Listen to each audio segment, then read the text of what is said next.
sepanjang karir Kikusumo di bidang tersebut, hal apa sih yang membuat Kikusumo sampai kerepotan gitu untuk menanganinya? Gini, kalau kita bicara kerepotan tentu bicara hal yang tidak menyenangkan, bikin repot, bikin kesel. Itu kaitannya dengan hal-hal yang bersifat dengan dunia kita. Jadi kalau kita dalam dunia mistis, ada alam X yang energi negatifnya begitu besar. Biasanya mereka melakukan sebuah pekerjaan yang sifatnya lebih pada merugikan orang lain. Jadi kalau seandainya si A dikirimi energi negatif yang sangat besar, dia akan tiba-tiba merasa sakit, merasa tidak nyaman, bisnis berantakan, seperti itu.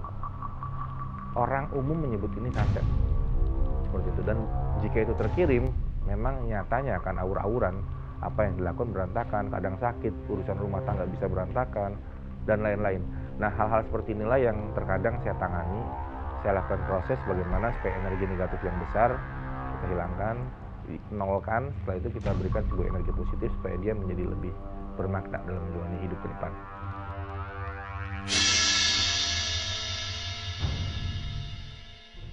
Suka duka seorang Kikusumo dalam mendalami keilmuan ini dan memiliki gift yang diberikan oleh Tuhan. Gini, suka duka tentu pasti ada. Kalau kita bicara suka, kalau saya ngobatin orang itu sembuh, tentu ada nilai yang tidak bisa dinilai dengan materi bahwa berapa rupiah, nggak bisa. Bahwa ada sebuah kebahagiaan di dalam hati, oh orang ini sembuh, sehat, saya senang.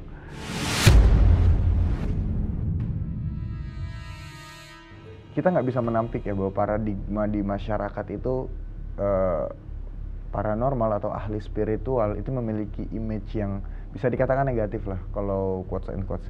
Nah, Kikusumo sendiri menanggapi ini seperti apa sih?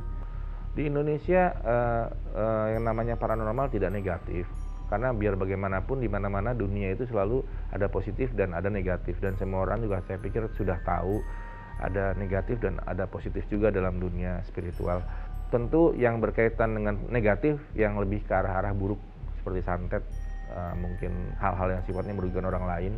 Tapi kalau yang sifatnya positif, mengobati orang, membuat rumah tangga tadinya pecah kembali menyatu, saya pikir itu sih nggak ada masalah. Kadang-kadang kita suka berpikir dengan satu kali orang yang ngomong, si A bilang, Pak, orang di kampung sini itu sukanya A, bukan B. Nanti saya menyampaikan ke orang lain, orang di kampung sana mah sukanya A, bukan B. Padahal yang menyatakan itu bukan orang kampung, dia yang mengatakan.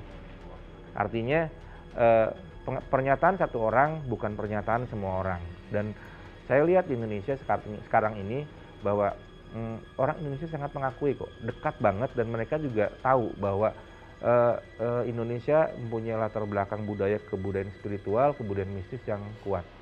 Dan hal baik sangat banyak juga tertanam di sana. Bersikaplah egois untuk masa depan.